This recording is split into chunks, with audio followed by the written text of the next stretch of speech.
नमस्कार माझ्या प्रिय विद्यार्थ्यांनो, आदिनाथ उस्तुरे या यूट्यूब चॅनलवरती सर्व विद्यार्थ्यांचं खूप खूप स्वागत। संपूर्ण शालेय स्पर्धा परीक्षा, त्यामध्ये दुसरीपासून ते 8वी पर्यंतच्या ज्या काही शालेय स्पर्धा परीक्षा आहेत त्या सर्व शालेय स्पर्धा परीक्षेचं मोफत मार्गदर्शन आपल्या यूट्यूब चॅनलच्या माध्यमातून आपण करत आहोत। तर आज आपण NMMS इयत्ता 8वीसाठी जी शिष्यवृत्ती 48,000 शिष्यवृत्ती परीक्षा आहे 2025-26 यासाठी जो काही शालेय अभ्यासक्रम यामधील विषय इतिहास त्यामधलं प्रकरण क्रमांक 2 युरोप आणि भारत हे प्रकरण आपण आज या ठिकाणी अभ्यासणार आहोत। तर या ठिकाणी NMMS या शिष्यवृत्ती परीक्षेसाठी आपण आजचा हा व्हिडिओ पाहणार आहे। तर या ठिकाणी बघा की आपलं हे जे चॅनल आहे हे चॅनल युरोप आणि भारत तसेच NMS तसेच नवोदय स्कॉलरशिप मंथन STS सर्व स्पर्धा परीक्षेसाठी या ठिकाणी तुम्ही आपला लोगो पण बघत असाल की शालेय स्पर्धा परीक्षा। तर बघूया की युरोप आणि भारत या अगोदर पण बघा पहिलं जे प्रकरण होतं इतिहासाची साधने खूप चांगल्या पद्धतीने आपण हा व्हिडिओ आपण अपलोड केलेला होता डिजिटलच्या माध्यमातून। वेगवेगळे चित्र हे तुमच्यासाठी खूप उपयोगी होते। जर तुम्ही तो व्हिडिओ पाहिला नसेल तर तुम्ही नक्की आपल्या यूट्यूब चॅनलवरती मोफत आहे।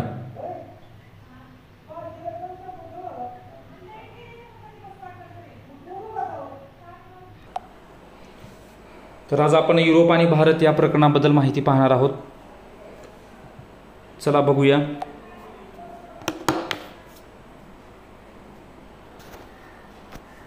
तर युरोप आणि भारत या ठिकाणी या अगोदर पहिलं प्रकरण आपण पाहिलेलं होतं। आता दुसरं प्रकरण, त्यामधला जो पहिला जो महत्त्वाचा मुद्दा आहे तो म्हणजे प्रबोधन युग। प्रबोधन युग म्हणजे काय? तर प्रबोधन युग म्हणजे या ठिकाणी बघा, तर प्रबोधन युग म्हणजे काय तर 13वे व 16वे शतक, 13वे व 16वे शतक हे प्रबोधन युग म्हणून ओळखलं जातं। की युरोपीय इतिहासामध्ये युगाचा अखेरचा टप्पा, मध्ययुगाचा अखेरचा टप्पा, मग ते कोणतं शतक होतं? 13वे ते 16वे शतक। म्हणजे या ठिकाणी आपल्याला प्रश्न विचारला जाऊ शकतो की प्रबोधन युग कोणत्या शतकामध्ये घडलेलं आहे? तर प्रबोधन युग 13वे ते 16वे शतक हे प्रबोधन युग म्हणून ओळखलं जातं। या काळालाच प्रबोधन युग असं म्हटलं जातं। यानंतर बघा, तर या प्रबोधन युगामध्ये काय झालेलं आहे की प्रबोधन, धर्मसुधारणा चळवळ आणि भौगोलिक शोध, प्रबोधन, धर्मसुधारणा चळवळ आणि भौगोलिक शोध या तिन्ही घटनामुळे आधुनिक युगाचा पाया घातला गेला। या तिन्ही घटनामुळे काय झालेला आहे? आधुनिक युगाचा पाया घातला गेलेला आहे या तिन्ही युगामुळे। लक्ष ठेवा की प्रबोधन, धर्मसुधारणा चळवळ आणि भौगोलिक शोध, कसला शोध? भौगोलिक शोध। प्रबोधन, धर्मसुधारणा चळवळ आणि भौगोलिक शोध या तिन्ही घटनामुळे काय केलेलं आहे की आधुनिक युगाचा पाया घातला गेलेला आहे। हे तिन्ही घटक परीक्षेमध्ये विचारले जाऊ शकतात। या ठिकाणी बघा, प्रबोधन युगामध्ये युरोपामध्ये काय काय झालेलं आहे की प्रबोधन युगामध्ये युरोपातील कला, स्थापत्य व तत्वज्ञान, कला, स्थापत्य व तत्वज्ञान या क्षेत्रामध्ये ग्रीक व रोमन परंपराचं पुनरुज्जीवन घडून आलेलं आहे। कोणकोणत्या क्षेत्रामध्ये पुनरुज्जीवन घडून आलेलं आहे? कलेमध्ये, कला, स्थापत्य आणि तत्वज्ञान 3 घटकामध्ये कोणाचं पुनरुज्जीवन घडून आले? ग्रीक व रोमन परंपराचं। म्हणजे या ठिकाणी 2 ते 3 भरपूर प्रश्न तयार होतात। म्हणजे मुद्देसूद या ठिकाणी तुम्हाला नोट्स काढून देण्यात आलेले आहेत की कला, स्थापत्य व तत्वज्ञान या 3 विषयामध्ये ग्रीक आणि रोमन हे 2 या परंपरेचं पुनरुज्जीवन घडून या ठिकाणी आलेलं आहे। त्यानंतर बघूया पुढे, प्रबोधन काळामध्ये काय काय घडलेलं आहे बघा। प्रबोधन काळामध्ये काय घडलेलं आहे? सर्वांगीण प्रगतीला चालना मिळाली। सर्वांगीण प्रगतीला काय झालेलं आहे? चालना मिळालेली आहे. मानवतावादाला चालना मिळालेली आहे. मानवतावादाला काय मिळालेली आहे? चालना मिळालेली आहे. मानवतावादाला चालना मिळालेली आहे. माणसाचा माणसाकडे पाहण्याचा दृष्टिकोन बदललेला आहे. माणसाचा माणसाकडे पाहण्याचा दृष्टिकोन बदललेला आहे आणि धर्माऐवजी माणूस हा विचाराचा केंद्रबिंदू ठरला आहे. बघा, हे 4 मुद्दे अतिशय महत्त्वाचे आहेत की सर्वांगीण प्रगती, प्रबोधन काळामध्ये सर्वांगीण प्रगतीला चालना मिळालेली आहे. तसेच मानवतावादाला चालना मिळालेली आहे. माणसाचा माणसाकडे पाहण्याचा दृष्टिकोन बदललेला आहे व धर्माऐवजी माणूस हा विचाराचा का ठरलेला आहे? केंद्रबिंदू ठरलेला आहे. म्हणजे या ठिकाणी हे 4 पण मुद्दे हे अतिशय महत्त्वाचे मुद्दे आहेत. ते मुद्दे तुम्ही व्यवस्थित लिहून घ्यायचं आहे.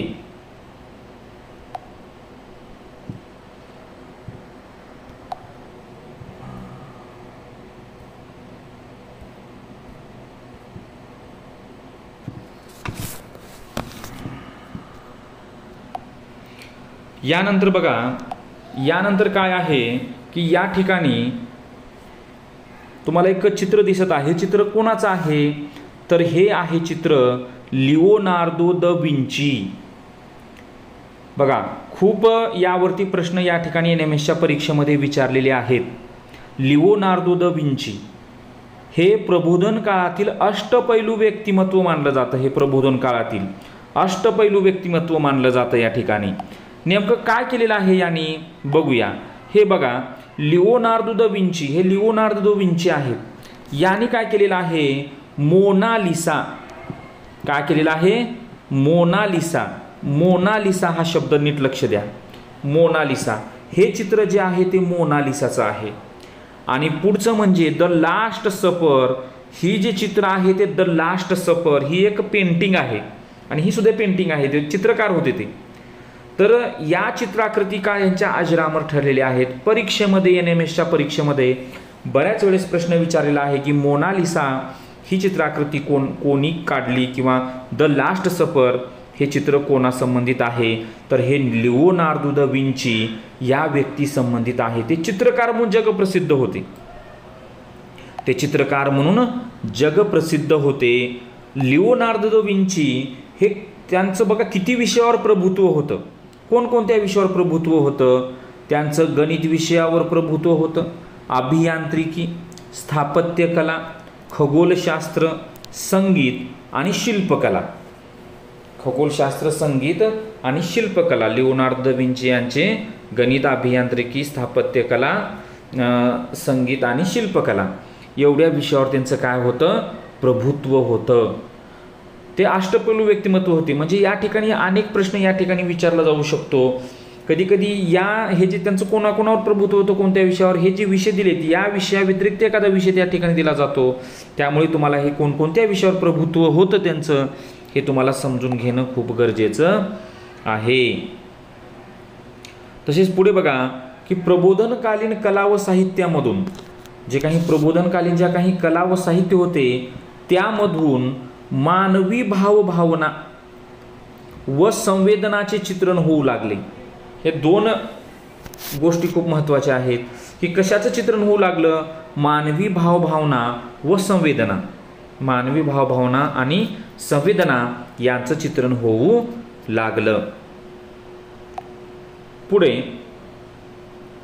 आता हे जे चित्र तुम्हाला दिसत आहे हे चित्र कुणाचं आहे? हे चित्र जोहान्स गुटेनबर्ग. हे चित्र जोहान्स गुटेनबर्ग यांचं आहे. Johannes Gutenberg. आता या ठिकाणी प्रश्न काय होऊ शकतो बघा, ते कोणत्या देशाचे होते? ते जर्मनीचे होते. त्यांनी काय केलं? 1450 मध्ये छपाई यंत्राचा शोध लावला. हे जे तुम्ही बघत आहात हे आहेत जोहान्स गुटेनबर्ग आणि तयार केलेलं त्यांनी हे काय आहे? छपाई यंत्र आहे. बघा या ठिकाणी अनेक प्रश्न विचारले जाऊ शकतात की जोहान्स गुटेनबर्ग हे कोणत्या देशाचे होते? जर्मनीचे होते. त्यांनी छपाई यंत्राचा शोध कधी लावला? 1450 मध्ये लावला. अशा पद्धतीनं म्हणजे या ठिकाणी हे मुद्दे NMSच्या परीक्षेच्या दृष्टिकोनातून खूप महत्त्वाचे आहेत. हे संपूर्ण जे काही शालेय अभ्यासक्रम आहे, इतिहास, भूगोल, नागरिकशास्त्र, सामान्य विज्ञान, गणित हा विषय, हा सर्व आपण या यूट्यूब चॅनलच्या माध्यमातून आपण मोफतपणे घेणार आहोत.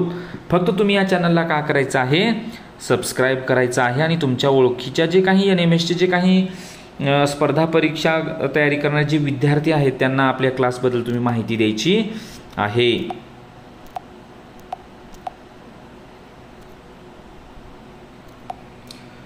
यानंतर पुढचा मुद्दा बघा. इसवी सन 1453 मध्ये ऑटोमन तुर्कांनी बायझंटाईन साम्राज्याची राजधानी असलेली कॉन्स्टँटिनोपल इस्तंबूल जिंकून घेतले. म्हणजे ह्या कॉन्स्टँटिनोपलचं दुसरं नाव काय आहे, इस्तंबूल. बरोबर आहे. हे कधी जिंकून घेतलं, 1453 मध्ये. कोण जिंकून घेतलं, हे जिंकून घेतलं कोण, हे ऑटोमन तुर्कांनी जिंकून घेतलेलं आहे. आणि बायझंटाईन साम्राज्याची राजधानी असलेलं कोण आहे, बायझंटाईन, कॉन्स्टँटिनोपल. हे बायझंटाईन साम्राज्याची राजधानी असलेली कॉन्स्टँटिनोपल जिंकून घेतलेलं आहे. हे 1453 मध्ये ऑटोमन तुर्कांनी जिंकून घेतलेलं होतं. यावरती सुद्धा बऱ्याच वेळा प्रश्न विचारलेला आहे. बघा, मग हे इस्तंबूल जे आहे ते का महत्त्वाचं होतं. आता हे कोण जिंकून घेतलं, तुर्कांनी जिंकून घेतलेलं आहे. मग या शहरामधून काय होतं की आशिया व युरोप, या शहरामधून आशिया व युरोप यांना जोडणारे खुष्कीचे मार्ग जात होते. कोणत्या शहरामधून, हे जे कॉन्स्टँटिनोपल जे आहे, हे कॉन्स्टँटिनोपल जे आहे या शहरामधून, इस्तंबूल या शहरामधून आशिया व युरोप यांना जोडणारे खुष्कीचे मार्ग जात होते. मग आशिया खंड आणि युरोप खंड ह्याच्यामधून जाणारा जो रस्ता आहे तो म्हणजे कॉन्स्टँटिनोपल किंवा इस्तंबूल. हे तुम्हाला ह्या नकाशाच्या माध्यमातून तुम्हाला समजलं असेल. बघा, हा आहे युरोप, हा कोणता आहे, हा आहे युरोप आणि हा आहे आशिया. आणि या ठिकाणी बघा, या ठिकाणी आहे इस्तंबूल, तुम्हाला दिसत आहे. या ठिकाणी बघा युवा, या ठिकाणी इस्तंबूल, हा युरोप आहे आणि हा आशिया आहे. हे दोन्ही चित्र नीट लक्षात घ्या. या ठिकाणी इस्तंबूल आहे. म्हणजे हे शहर ऑटोमन तुर्कांनी जिंकून घेतलं. त्यामुळे तुर्कांनी हे काय केले, हे मार्ग बंद केले. तुर्कांनी काय केले, हे मार्ग बंद केले. आणि त्यामुळे युरोपीय देशांना आशियाकडे जाणाऱ्या नवे मार्ग शोध घेणे आवश्यक वाटू लागले. म्हणजे हा घटक खूप महत्त्वाचा आहे. बघा, हा घटक खूप महत्त्वाचा आहे. बरोबर आहे की इसवी सन 1453 मध्ये ऑटोमन तुर्कांनी बायझंटाईन साम्राज्याची राजधानी असलेली इस्तंबूल जिंकून घेतले. मग हे कशासाठी होतं महत्त्वाचं की आशिया आणि युरोप हे दोन खंड यातून हे मार्ग जात होते. आणि त्यामुळे काय झालं, इथला मार्ग ह्या तुर्की लोकांनी बंद केला. त्यामुळे नवीन मार्ग शोधणे आवश्यक वाटू लागले ह्या लोकांना. तुम्हाला ह्या नकाशावरून तुम्हाला चांगल्या पद्धतीनं समजलेलं असेल. तुम्ही हा नकाशा व्यवस्थित बघू शकता. पुढे बघा, धर्मसुधारणा चळवळ म्हणजे काय. धर्मसुधारणा चळवळ बघा, धर्मसुधारणा चळवळ म्हणजे काय की या ठिकाणी काय झालं की स्वतंत्र बुद्धीने विचार करणाऱ्या विचारवंतांनी या ठिकाणी काय केलेलं आहे,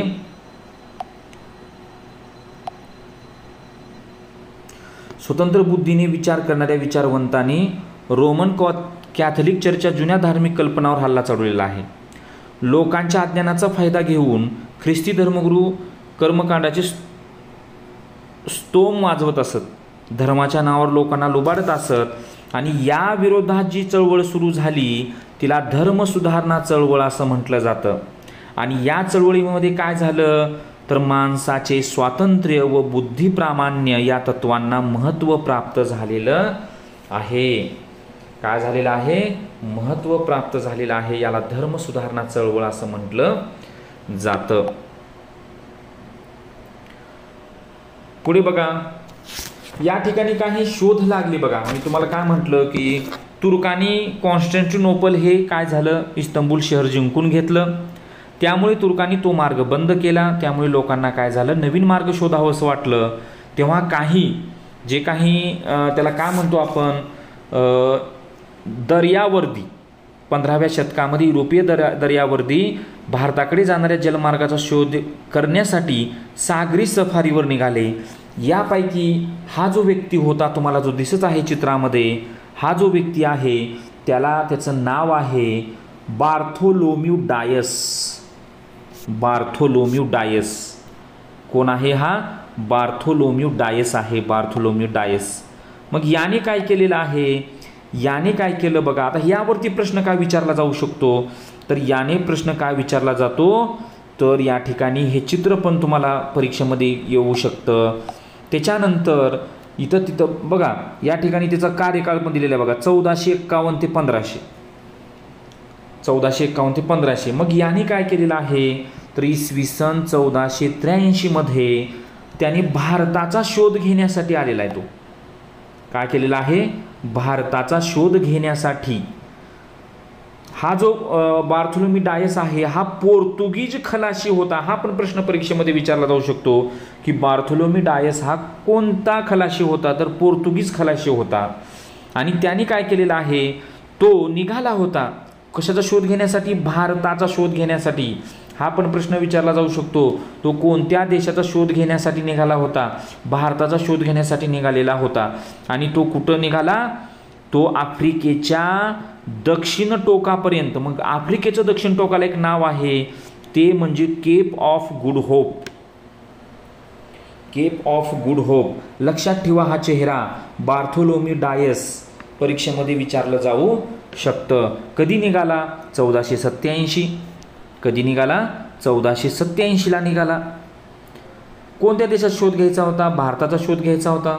कोणत्या देशाचा खलाशी होता? पोर्तुगीज खलाशी होता. तो कुठपर्यंत गेला? आफ्रिकेच्या दक्षिण टोकापर्यंत गेला. आणि त्याला काय होतं नाव? केप ऑफ गुड होप हे त्याचं नाव होतं. त्यानंतर दुसरा खलाशी निघाला बघा. दुसरा खलाशी कोलंबस, ख्रिस्तोफर कोलंबस. हा बघा ख्रिस्तोफर कोलंबस. हा ख्रिस्तोफर कोलंबस आहे. हा कधी निघाला? हा 1492 मध्ये निघाला. 1492 मध्ये. हा 1492 मध्ये निघाला. लक्षात ठेवा. हा कुठं कधी निघाला? 1492 मध्ये निघाला. कोणत्या देशाचा शोध घ्यायचा होता? याला पण भारताच्या पश्चिमेकडे जाऊन शोध घेण्याचा त्यानं प्रयत्न केला होता. आणि हा जो ख्रिस्तोफर कोलंबस आहे तो गेला कुठं? अमेरिका खंडाच्या पूर्व किनाऱ्यावर पोहोचला. कोणत्या किनाऱ्यावर पोहोचला असा आपण प्रश्न विचारला जाऊ शकतो. तर तो ख्रिस्तोफर कोलंबस हा अमेरिका खंडाच्या पूर्व किनाऱ्यावर पोहोचलेला आहे. कधी पोहोचलेला आहे? 1492ला पोहोचलेला आहे. आणि भारताच्या पश्चिमेकडे जाऊन त्याने शोध घेण्याचा प्रयत्न केला, तेव्हा तो अमेरिका खंडाच्या पूर्व किनाऱ्यावर पोहोचलेला आहे.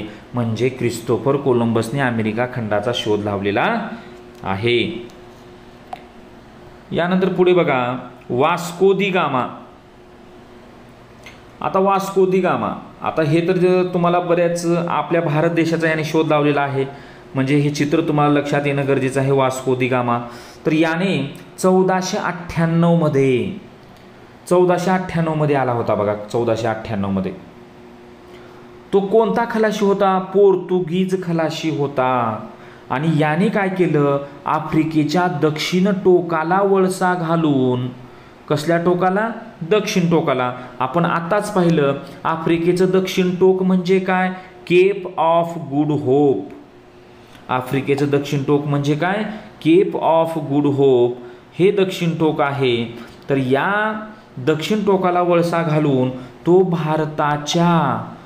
भारताच्या पश्चिम किनाऱ्यावर पोहोचलेला आहे. पश्चिम किनाऱ्यावर. कोणतं बंदर होतं त्या ठिकाणी? कालिकत बंदरात येऊन पोहोचलेला आहे. म्हणजे एका वाक्यामध्ये अनेक प्रश्न तयार होतात आपल्याला. एका वाक्यामध्ये अनेक प्रश्न या ठिकाणी तयार होतात. ते प्रश्न तुम्ही समजून घेणं गरजेचं आहे. ओके. अनेक प्रश्न या ठिकाणी तयार होतात.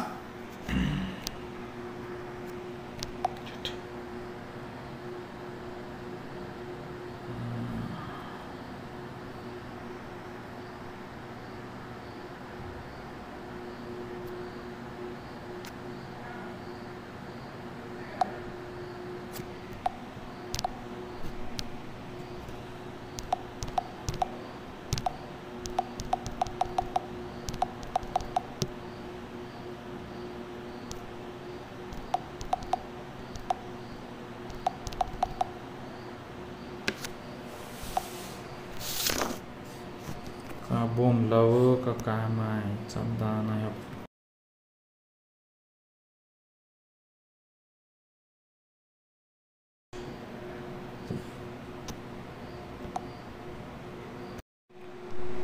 तर या ठिकाणी बघा, तर वास्को दी गामा आपण या ठिकाणी आता पाहिलेला आहे. थोडं फोन आल्यामुळं व्हिडिओ थांबला तो.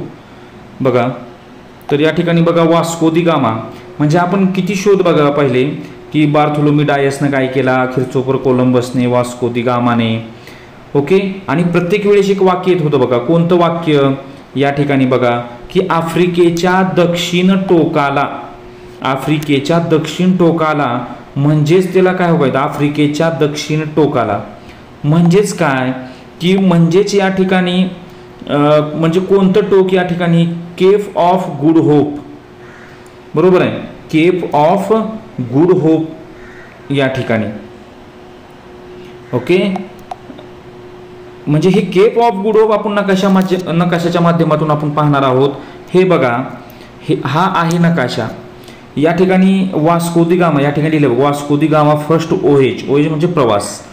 तो कुठून आला बघा, या ठिकाणी इथं देशाचं नाव दिलेलं आहे. या ठिकाणी अशा पद्धतीने येऊन हे आहे आफ्रिकेचं दक्षिण टोक, त्याला केप ऑफ गुड असं म्हणतात, आणि केप ऑफ गुड होप. आणि येथून या ठिकाणी तो कालिकत बंदरावर पोहोचलेला आहे.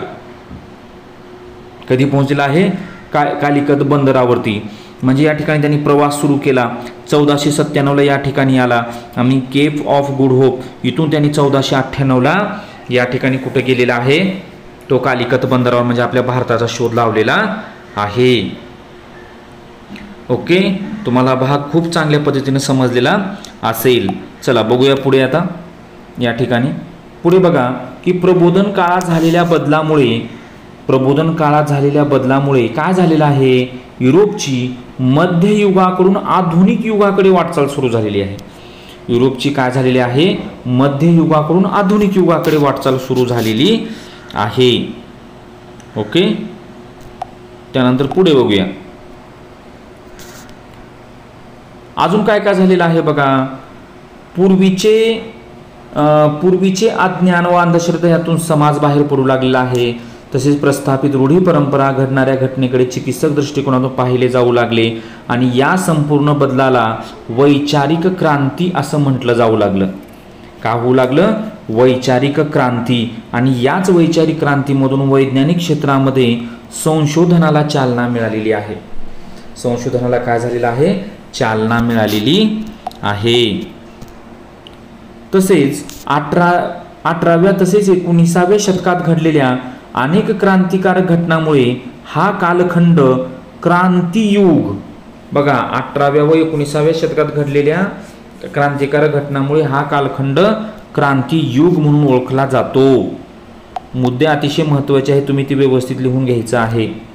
त्याच्यानंतर बघ या ठिकाणी बघा, तुम्हाला या ठिकाणी दिसत आहे काय आहे हे? तर हे Bill of Rights 1689. Bill of Rights यामुळे काय झालं? इसवी सन 1689 मध्ये बिल ऑफ राईट्समुळे काय झालं? राजाच्या अधिकारावर मर्यादा घातल्या गेल्या. या ठिकाणी खूप प्रश्न तयार होतात की बिल ऑफ राईट्स कधी आणलं? 1689ला आणलं. त्याचा 1689ला आणलं, मग त्याचा नेमका हेतू काय होता? त्याच्यामुळे काय झालं की राजाच्या अधिकारावर मर्यादा घातल्या गेल्या आणि पार्लमेंटचे सार्वभौमत्व काय झालेलं आहे? प्रस्थापित झालेलं आहे. अगोदर राजाला खूप अधिकार होते, परंतु या बिल ऑफ राईट्समुळं राजाच्या अधिकारावर मर्यादा घातल्या गेलेल्या आहेत. पुढे बघा, या ठिकाणी अमेरिकन स्वातंत्र्य युद्ध. तर अमेरिकन स्वातंत्र्य युद्धामध्ये काय झालेलं आहे बघा की इंग्लंडने काय केलेलं आहे? इंग्लंडने उत्तर अमेरिकेच्या पूर्व किनारपट्टीवर 13 वसाहती, लक्षात ठेवा हा आकडा, 13 वसाहती स्थापन केलेल्या आहेत. किती वसाहती स्थापन केलेल्या आहेत? 13 वसाहती स्थापन केलेल्या आहेत. पण कोणत्या किनारपट्टीवर? पूर्व किनारपट्टीवर. अनेक प्रश्न तयार होतात. कोणत्या अमेरिकेच्या? दक्षिण का उत्तर? उत्तर अमेरिकेच्या. किती वसाहती? 13. कोण? इंग्लंडने. ओके, पुढे बघा हे आहेत कोण आहेत बघा. हे जे तुम्हाला पुढे दिसत आहेत हे आहेत जॉर्ज वॉशिंग्टन. ओके, आणि हे 13 वसाहती कोणकोणत्या आहेत? या ठिकाणी 13 वसाहतीची नावं बघा. Georgia, south Carolina, north Carolina, Virginia, या ठिकाणी न्यूयॉर्क. हे जे 13 वसाहती आहेत, 13 वसाहतीची नावे नकाशा तुमच्या समोर आहे बघा.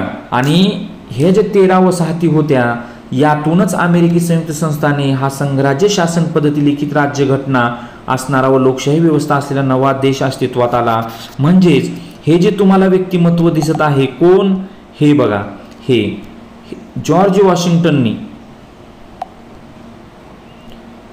वॉशिंग्टननी काय केलं तर जॉर्ज वॉशिंग्टनच्या नेतृत्वाखाली सैन्य संघटित करून त्यांनी काय केलेलं आहे, प्रतिकार केलेला आहे आणि त्यांनी त्या ठिकाणी विजय मिळवलेला आहे. आणि हा जो 13 वसाहतीचं जे काही स्वातंत्र्य मिळालेलं आहे, हाच विजय अमेरिकेचे स्वातंत्र्य युद्ध म्हणून प्रसिद्ध आहे. आणि यातूनच हा एक नवीन शासन, संघराज्य असलेला शासन, संघराज्य शासन पद्धतीचं लिखित राज्यघटना असणारा व लोकशाही व्यवस्था असलेला नवा देश काय झालेला आहे, अस्तित्वात आलेला आहे बघा. या ठिकाणी लिहिलेलं आहे बघा, काय लिहिलेलं आहे, जॉर्ज वॉशिंग्टन फर्स्ट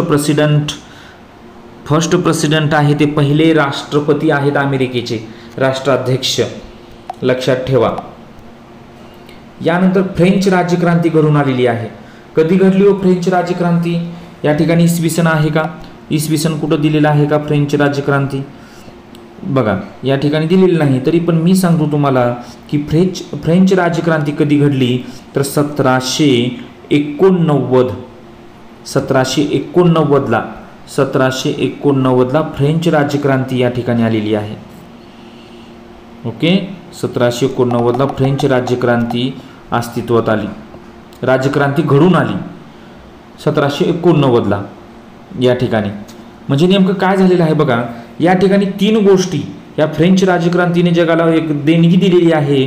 स्वातंत्र्य, समता, बंधुता, लायब्रिटी, इक्वॅलिटी अँड फ्रॅटर्निटी. स्वातंत्र्य, समता, बंधुता. फ्रेंच राज्यक्रांती म्हणजे काय की फ्रान्समध्ये सरंजामशाहीतील पारतंत्र्य, विषमता, जुलमी राजवट हे नवीन राज्यघटनेद्वारे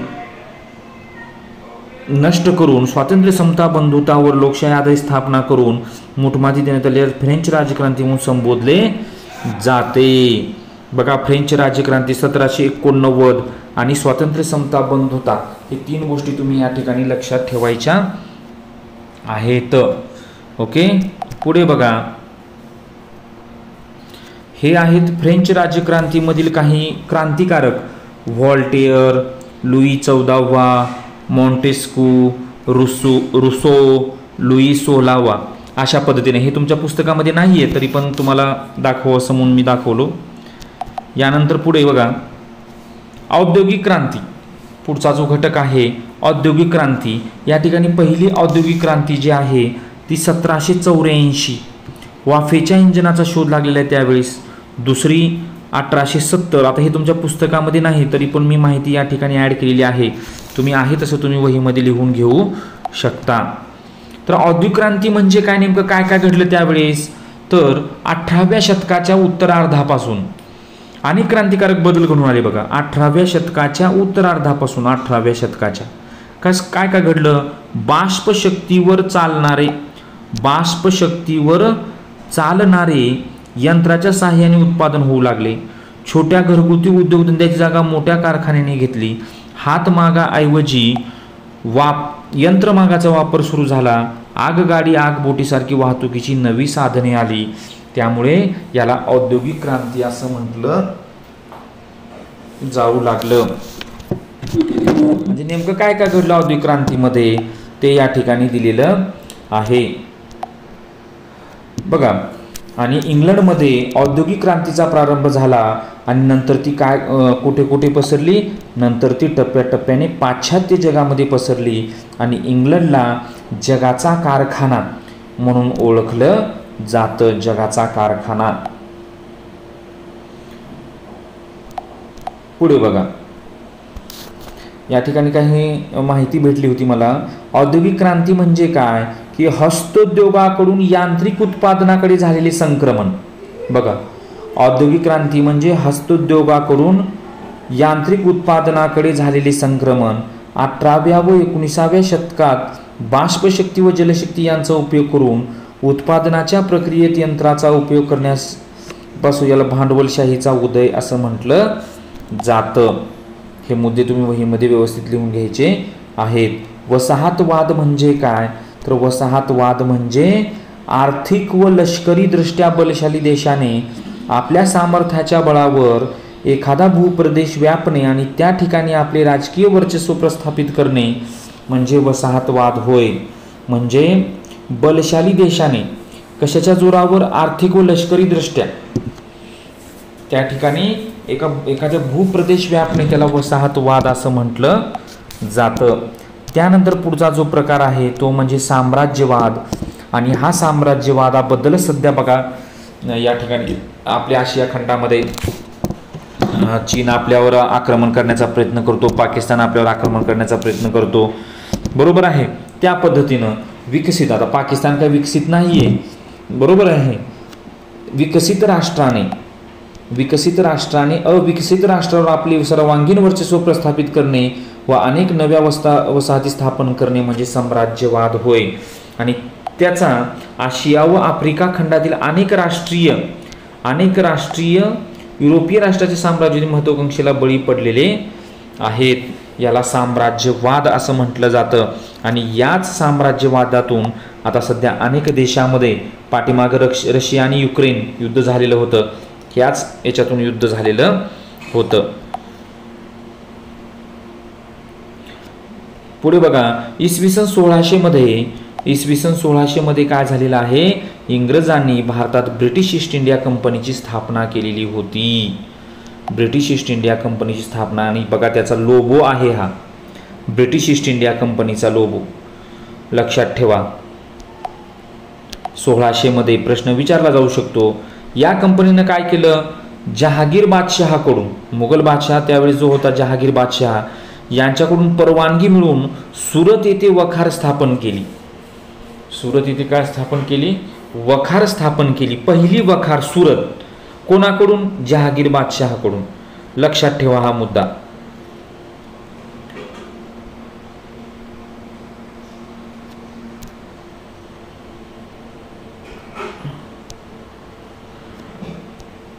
त्याच्यानंतर बघा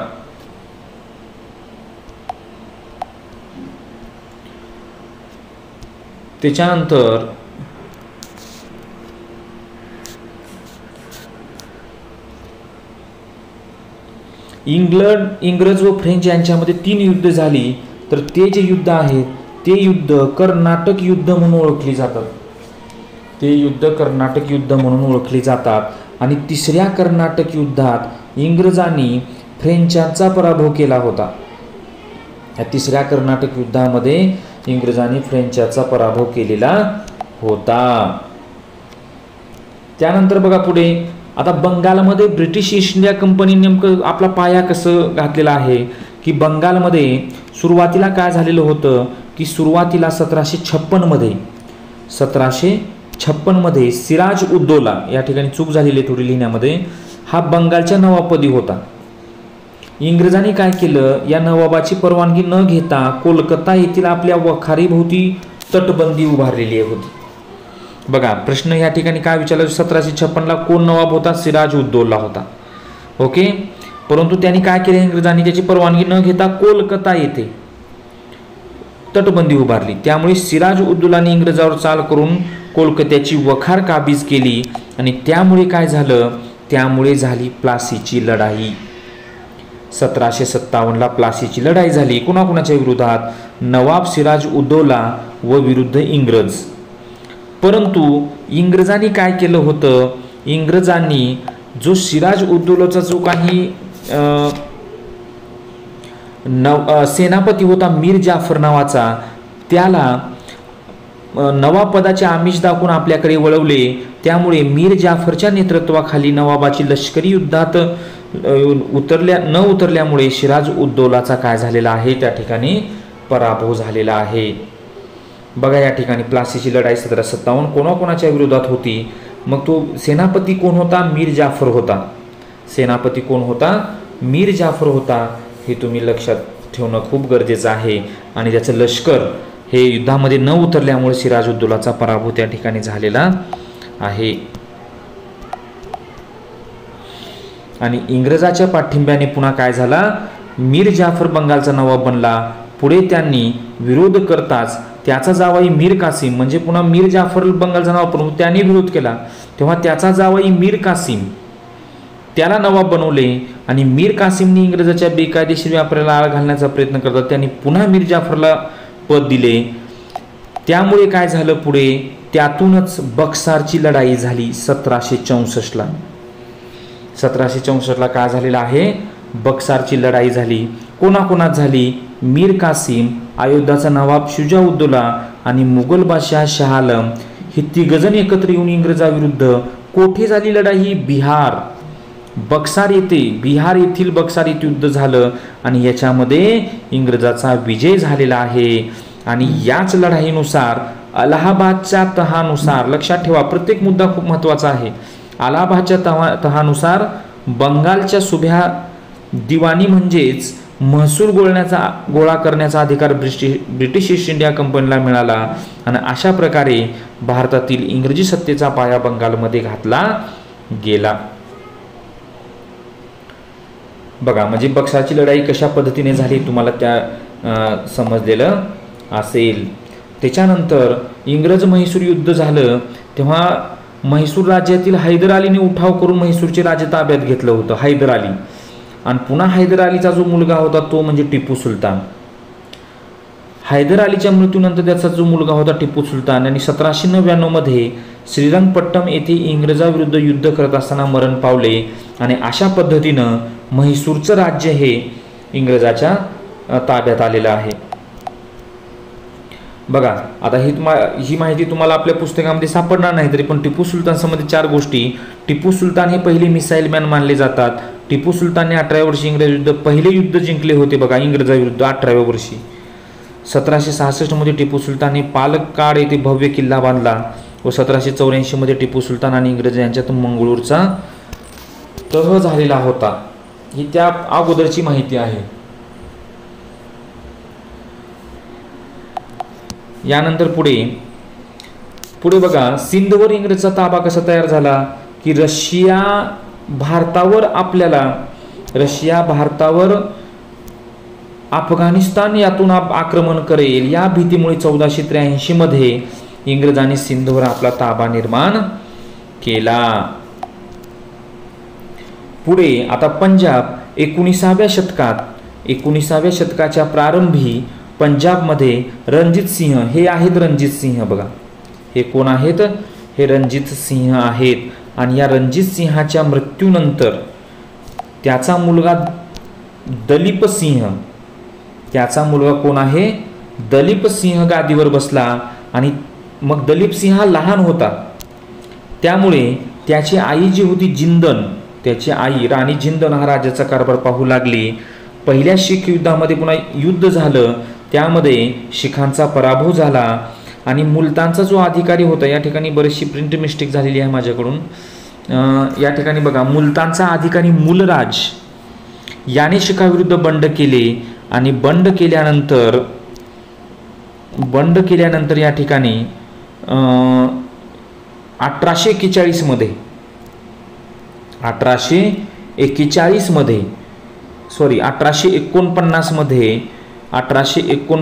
मध्ये इंग्रजांनी पंजाबचा प्रदेश आपल्या राज्याला जोडलेला आहे. अशा पद्धतीनं युरोप आणि भारत हे प्रकरण NMSच्या दृष्टिकोनातून खूप महत्त्वाचं आहे. जर तुम्हाला आपला हा जर व्हिडिओ आवडला असेल, नक्कीच आवडलेला असेल तुम्हाला, तर तुम्ही लाईक करा, कमेंट करा कसा व्हिडिओ तुम्हाला आवडला, शेअर करा आपल्या मित्रमैत्रिणींना आणि सबस्क्राईब करायला विसरू नका. ओके, धन्यवाद. अशा शालेय स्पर्धा परीक्षा हे आपल्या यूट्यूब चॅनलचं नाव आहे आदिनाथ उस्तुरे. हे चॅनल तुम्ही सबस्क्राईब करायला विसरू नका.